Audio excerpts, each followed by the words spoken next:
ఈ రొట్టెలు తినే కొద్దీ తినాలనిపిస్తుంది. ఇవి అలాగే తినొచ్చు లేదా పెరుగుతో కూడా తినొచ్చు. నాకైతే పెరుగుతో చాలా ఇష్టం.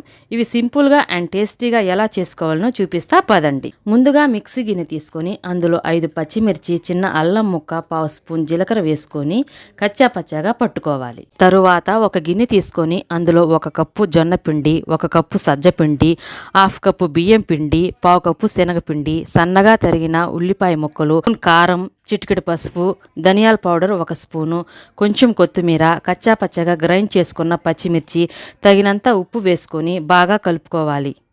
తరువాత నీళ్లు పోసుకొని ముద్దగా చేసుకొని 10 నిమిషాలు పక్కన పెట్టుకోవాలి.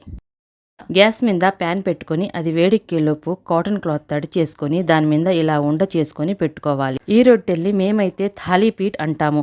మీరైతే ఏమంటారో కమెంట్ చేసి చెప్పండి. రొట్టెలాగా చేత్తో తట్టుకుంటూ చేతికి అంటుకుంటే కొంచెం నీళ్ళు అద్దుకొని తట్టుకోవాలి. ఇలా హోల్స్ పెట్టుకొని ప్యాన్ మీద కొంచెం ఆయిల్ వేసుకొని తర్వాత ఈ రొట్టెని ఇలా వేసి హోల్స్లో ఆయిల్ వేసుకొని 2 పక్కల బాగా కాల్చుకోవాలి.